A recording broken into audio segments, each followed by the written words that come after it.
Where does mental illness begin? Does anyone know? Big studies about this, and even the entire Sunnah supports this. For those of you who study the seerah, the biography of the Prophet ﷺ, you will see through his actions, just by working it out, where does the likelihood of mental illness, trauma start in a person? If a person grew up with this, where do you think it all started? In their childhood. Most of it is in the childhood. The childhood. Now the studies have mounted more and more and more. It's established. Most of it starts in childhood. How? How?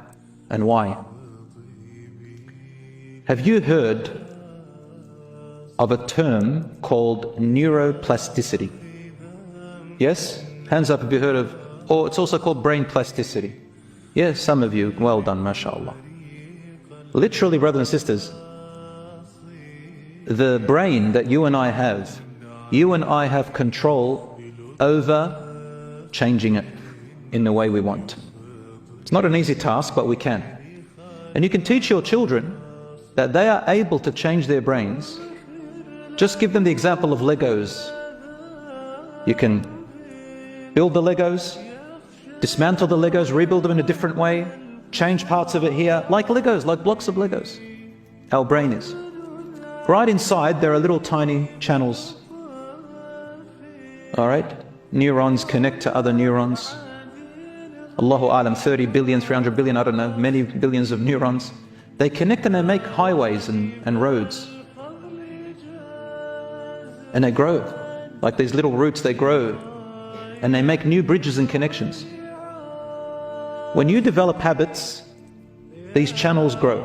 Develop other habits, these channels grow. You stop certain habits, the channels get less, other channels grow. Your brain gets rewired every time. It's a beautiful study. And Allah, He tells us that in the Quran. He tells us that we are responsible for what our brains decide. But the ones we're responsible for is the one right at the front of our brain, not the rest of our brain.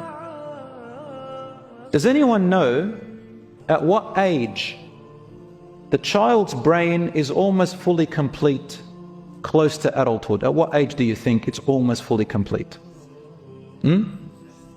7? Okay, good. About, modern studies tell us about 6.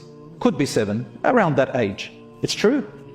That means the way the child grew up with their parents and their environment and their experiences, there are those channels in the brain have already been set at 6 or 7 years old. After that, the brain starts developing in a different way. And when you reach puberty, guess what starts to develop in your brain? The front part of your brain. Anyone know the name of the front part of the brain that develops after puberty? Prefrontal cortex. That keeps growing until about 25 years old. That's the place responsible for judgment, decision making, fears and so on and so forth. Rationale, all that, making decisions through it. Allah says in the Quran, كَلَّا لَإِن لَمْ يَنْتَهِ لَنَسْفَعًا بِالنَّاصِيَةِ نَاصِيَةٍ كَاذِبَةٍ خَاطِئَةٍ. Nay, if he does not desist from his oppressive and wrong actions, he's talking about Abu Jahl, but in general to all of us, the human who oppresses and does wrong, we shall take him by his forelock on the day of judgment, a lying, sinful forelock. Forelock here is the frontal cortex responsible for decisions. Allah called it lying and sinful because we have control over that. Now what affects that? Our brain development. Now when you understand this, brothers and sisters, you have a bit more empathy on yourself. You say to yourself, subhanallah, my upbringing was a little bit like this and like that. Can I change it? Yes, inshallah you can.